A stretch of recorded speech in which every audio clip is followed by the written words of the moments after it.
أعوذ بالله من الشيطان الرجيم بسم الله الرحمن الرحيم إن الله وملائكته يصلون على النبي يا أيها الذين آمنوا صلوا عليه وسلموا تسليما اللهم صل على سيدنا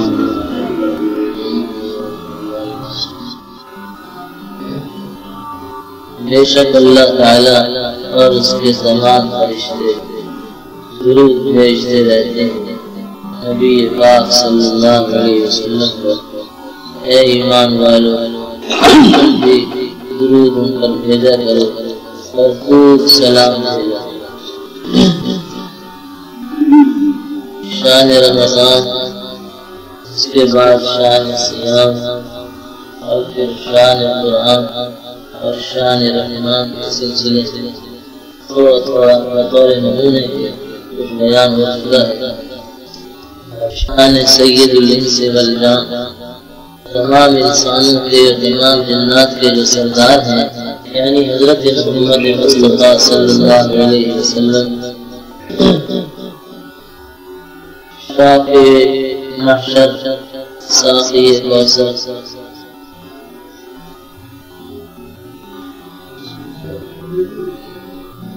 سیرت یسرا، صورت آدم، نور مجسم، حضرت محمد مصطفیٰ صلی اللہ علیہ وسلم کی کیا شان ہے۔ نہ شان رحمان بیان ہو سکتی ہے صحیح معنوں میں، نہ شان قرآن صحیح معنوں میں بیان ہو سکتی ہے، اور نہ جن پر خدا نے اپنا کلام قرآن پاک نازل فرمایا۔ رحمان نے نبی رحمت جن کو بنا دیا اور رحمت والا کلام جن پہ اتارا، ان کی شان بھی ساری مخلوق مل کر بیان نہیں ہے۔ صحیح معنوں میں آپ کی شان کا، آپ کی سیرت کا حق ادا نہیں ہے۔ جیسے آپ کی شان ہے، اللہ جل شانہ وہی جانتے ہیں کہ آپ کی شان کتنی اونچی ہے۔ عالم ارواح میں ایک عہد وہ تھا جو تمام بنی آدم سے لیا گیا تھا کہ کیا میں تمہارا رب نہیں ہوں؟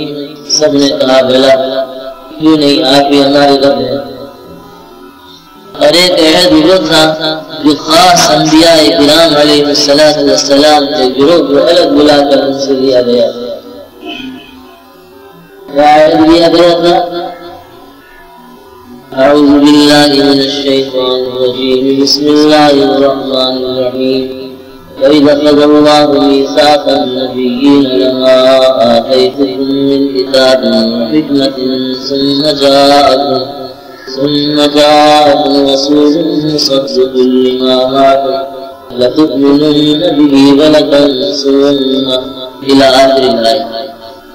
اس آیت مبارکہ میں جس کا تذکرہ ہے اس عہد کا کہ ہم نے انبیاء علیہ السلام کے گروہ سے ایک عہد لیا تھا عالم ارواح میں کہ تم میں سے جب کسی ایک کو ہم کتاب و حکمت دے کر دنیا میں بھیجیں اور پھر اس کے زمانے میں ہمارے نبی آخر الزمان حضرت محمد مصطفیٰ صلی اللہ علیہ وسلم تشریف لے آئے، تو بتاؤ تم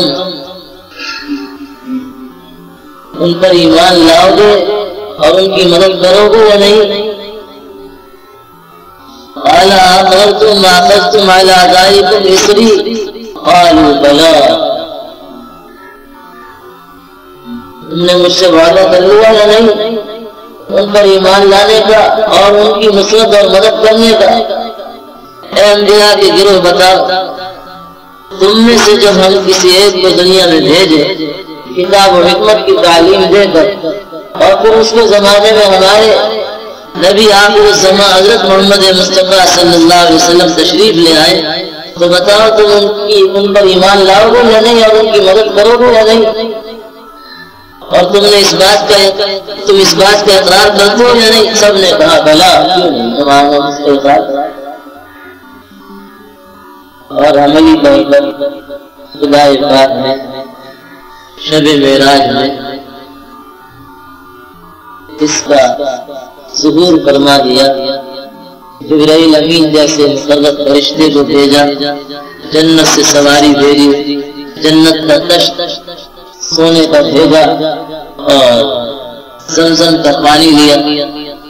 اسی وجہ سے بعض علماء فرماتے ہیں کہ زمزم کا پانی جو ہے یہ جنت کے پانی سے بھی افضل ہے، کیونکہ جب جنت سے سواری آ سکتی تھی اور جنت سے جب سونے کا کشت آ سکتا تھا جس میں قلب اطہر، قلب منور جناب نبی پاک صلی اللہ علیہ وسلم کے دل مبارک کو، قلب اطہر کو نکال کے غسل دیا گیا ہے۔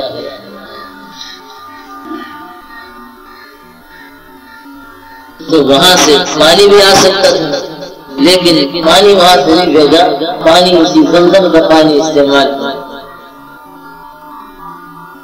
تو اس سے معلوم ہوتا ہے زمزم کا پانی جنت کے پانی سے بھی افضل۔ اور پھر ساتوں آسمانوں کی سیر سے بعد میں ہوئی، سب سے پہلے بیت المقدس میں جبرائیل امین لے کے پہنچے اور خود مؤذن بنے، جبرائیل امین مؤذن بنے، انہوں نے اذان دی اور سرکار دو عالم صلی اللہ علیہ وسلم کا دست مبارک پکڑا اور مصلی کو کھڑا کیا۔ اور سارے انبیاء، جتنے پیغمبر، جتنے انبیاء دنیا میں آ چکے تھے، ان سب کو جمع کرنا اور سب نے آپ کی اقتدا کی، آپ نے سب کی امامت کی۔ اور مختلف انبیاء نے اللہ جل شانہ کے جو ان پر انعامات اور احسانات دنیا میں ہوئے تھے، انہوں نے اپنے انعامات اور احسانات جو اللہ نے ان پر کیے تھے گنوائے، اور پھر آخر میں سرکار دو عالم صلی اللہ علیہ وسلم نے بھی جو آپ پر انعامات ہوئے تھے وہ گنوائے۔ تو سب نے کہا کہ بے شک آپ ہم سب سے بڑے ہو، آپ کا مقام ہم سب سے اونچا ہے۔ تو عملی طور پر اللہ نے اس کا ظہور کرا دیا دنیا ہی میں، شب معراج میں آپ کو امام بنا دیا اور سارے انبیاء کو آپ کا مقتدی بنا دیا۔ تو آپ کی شان مبارک بہت اونچی ہے۔ اور اسی شب معراج میں جب سرکار دو عالم صلی اللہ علیہ وسلم ساتوں آسمانوں کی سیر کرتے ہوئے پہلے زمین کے مختلف حصوں کی سیر کرائی گئی اور بیت المقدس پہنچایا گیا، اور پھر جنت کی براق سواری پر سوار کرا کے ساتوں آسمانوں کی سیر کرائی گئی اور اوپر لے جایا گیا۔ وہ سارا تفصیلی واقعہ ہے، یہ موقع نہیں بیان کرنے کا۔ تو وہاں پر جب پہنچے خاص الخاص بارگاہ رب العالمین کی حضوری میں، تو اللہ میاں نے پوچھا کہ اے محمد صلی اللہ علیہ وسلم، ہمارے لیے کیا تحفہ لے کے آئے؟ دنیا سے آ رہے ہو، ہمارے پاس کوئی تحفہ بھی ہے تمہارے پاس جو ہمارے لیے لے کے آئے؟ قربان جائیے، کیا احساس اور کیا شرف بخشا گیا ہمارے نبی پاک صلی اللہ علیہ وسلم۔ کسی نبی کو وہ شرف نہیں بخشا گیا جو شرف آپ کو بخشا گیا۔ کس پیار کے ساتھ اور کس محبت کے ساتھ اور کس انداز کے ساتھ تعالی شان نے پوچھا اے نبی ہمارے لیے کیا تحفہ لے کے آئے؟ اور قربان جائیے سرکار دو عالم صلی اللہ علیہ وسلم کو آپ نے بھی کیا جواب دیا؟ آپ نے عرض کیا تحیات للہ والصلوات والطیبات، اللہ میاں میں تیرا بندہ ہوں، تو میرا معبود ہے، اور ایک بندہ ایک عبادت کرنے والا عابد اپنے معبود کے لیے بڑی سے بڑی چیز کیا تحفے کے طور پر پیش کر سکتا ہے سوائے ہدیہ اخلاص؟ ہدیہ اخلاص کے سوا اور کیا پیش کر سکتا ہے؟ اے اللہ التحیات للہ، ساری قولی زبانی عبادتیں تیرے لیے، والصلوات تمام بدنی عبادتیں تیرے لیے، والطیبات تمام مالی عبادتیں تیرے لیے، اور ہمارے پاس کیا ہے؟ ہم تو عبد ہیں، ہم تو تیرے بندے ہیں، اور تجھے بندے سے بندگی پسند ہے۔ بندہ آمد برائے بندگی، زندگی بے بندگی شرمندگی، گر تمہیں خواہی خرمی ہے زندگی، بندگی کل بندگی کل بندگی۔ اگر زندگی کا عیش چاہتے ہو، دونوں جہاں کی راحتیں عافیت چاہتے ہو، تو تم بندے ہو، بندگی کا اظہار کر کے دکھاؤ ہر موقع پر۔ بندگی صرف نماز میں نہیں، بندگی کے معنی غلامی ہے، غلامی کے معنی حکم کی بجا آوری ہے، فرما برداری ہے، دل کے اعتبار سے بھی جھکنا اور اعضاء و جوارح کو بھی اپنے سب کو جھکا دینا اس معبود حقیقی کے ساتھ اور اخلاص کے ساتھ۔ جو عبادت کرو اخلاص کے ساتھ، سارا دین اور سارے دین کی روح اور لفظ ان تین لفظوں کے اندر آ گیا۔ التحیات للہ، تمام قولی زبانی عبادتیں اللہ کے لیے۔ اس مخلوق کی تعریف کرو، حقیقت میں وہ اس کی تعریف نہیں، خالق کی تعریف ہے، کیونکہ مخلوق کا اپنی ذات کے اعتبار سے کوئی وجود نہیں، اس کو کسی اور نے وجود بخشا ہے جو خالق حقیقی ہے۔ اس کے علاوہ تمام بدنی عبادتیں اللہ کے لیے، اور طیبات تمام مالی عبادتیں اللہ، سارے دین کا خلاصہ اس کا ہے، اور اس کی روح بھی آ گئی اخلاق۔ جب سرکار دو عالم صلی اللہ علیہ وسلم نے یہ الفاظ زبان سے ادا فرمائے تو اللہ نے کیا فرمایا؟ السلام علیکہ ایھا النبی ورحمۃ اللہ وبرکاتہ۔ اچھا اے نبی صلی اللہ علیہ وسلم، ادب کس وجہ سے محمد نے فرمایا، اللہ بھی خود ادب فرما رہے ہیں اپنے نبی پاک صلی اللہ علیہ وسلم۔ آپ کا نام نہیں لے رہے یہاں پر، بلکہ نبی کا لفظ سے آپ کو خطاب ہو رہا۔ السلام علیکہ ایھا النبی، آپ پر اے نبی پاک صلی اللہ علیہ وسلم ہمیشہ کے لیے ہماری طرف سے سلام سلام، سلام بھی ہے، سلامتی بھی ہے، ورحمۃ اللہ، اور اللہ کی رحمتیں بھی آپ پر نازل ہوں گی، وبرکات، اور اس کی برکات بھی آپ پہ نازل ہوں گی جب تک آپ دنیا میں رہیں گے، جب بھی، اور جب آپ دنیا سے پردہ فرمائیں گے جب بھی، اور جب تک آپ کی امت آپ پر درود شریف پڑھتی رہے گی، بھیجتی رہے گی آپ پر درود و سلام، تو آپ کی امت بھی رحمتوں اور برکتوں کی اور سلامتی کی مستحق ہو جائے گی۔ سرکار دو عالم صلی اللہ علیہ وسلم نے سوچا کہ یہاں تو مجھے ہی خطاب فرمایا گیا خاص طور سے، السلام علیکہ ایھا النبی ورحمۃ اللہ وبرکاتہ۔ میں اکیلا کہ نہیں، میرے ساتھ تو میری پوری امت ہے، میری امت کا کیا ہوگا؟ اس خاص موقع پر مجھے اپنی امت کا تذکرہ ضرور کرنا چاہیے اور اپنی امت کو ضرور یاد کرنا چاہیے۔ کہتے ہیں علماء، کسی ماں باپ کو اپنی اولاد پر اتنی شفقت نہیں ہو سکتی اور اتنی محبت نہیں ہو سکتی جتنا نبی پاک صلی اللہ علیہ وسلم کو اپنے ایک امتی، اور ایک امتی آج بھی ایمان والا سرکار دو عالم صلی اللہ علیہ وسلم کے نور سے مستنیر روشنی حاصل کر رہا ہے، روشنی حاصل کر اور کنیکشن قائم ہے۔ وہ اگر منقطع ہو جائے تو ایمان والے کا ایمان باقی نہ رہے۔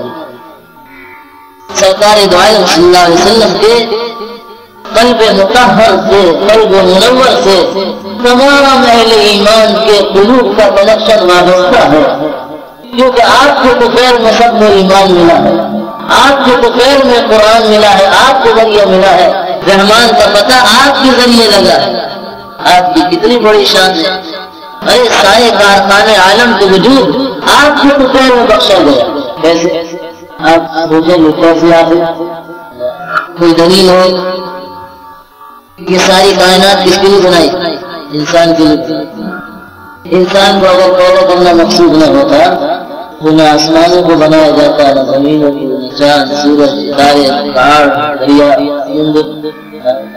نباتات، جمادات، حیوانات، کوئی چیز نہ بنائی جاتی، انسان کو بنانا۔ انسانوں کے سب سے بڑے باپ کون ہے؟ آدم علیہ السلام. اور آدم علیہ السلام سے جب ایک خطا ہوئی جو عند اللہ خطا تھی، جان بوجھ کے انہوں نے نہیں کیا تھا،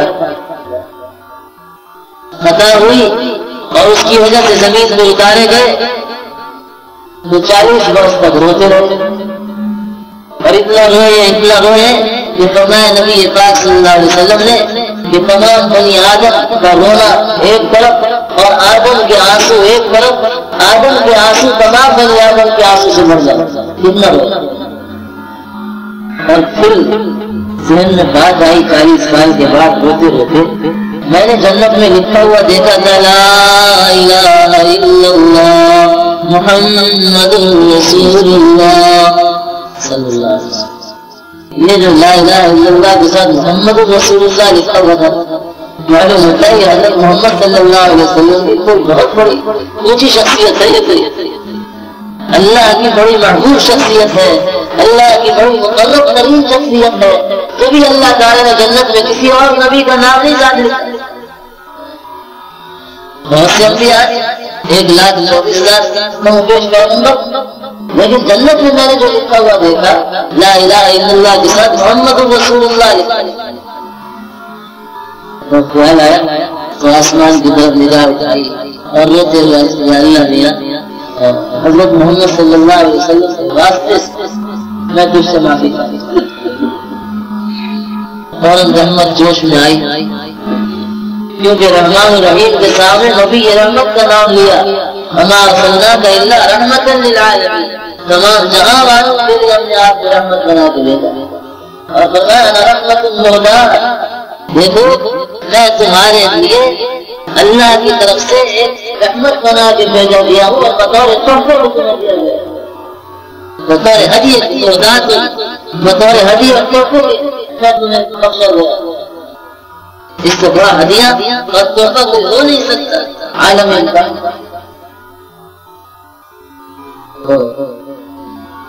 اللہ نے پوچھا تم نے جن کا نام لیا وہ کیا جانتے ہو کون؟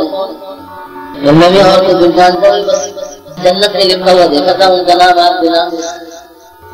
مجھے بات آئی بہت بڑی شخصیت ہے آپ کے نزدیک.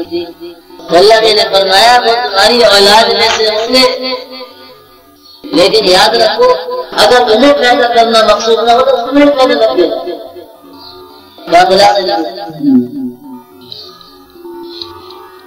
ساری کائنات بخشا گیا حضرت انسان کے لیے، اور انسانوں کے سب کے باپ آدم علیہ السلام، اور ان سے کہا جا رہا ہے کہ تمہیں کو پیدا کیا گیا تمہارے باپ دادے ایک خاص حضرت محمد مصطفیٰ صلی اللہ علیہ وسلم جن کو سب سے آخر میں بھیجا جائے گا، لیکن پھر ہمیشہ بھی نہیں بھیجا جائے گا.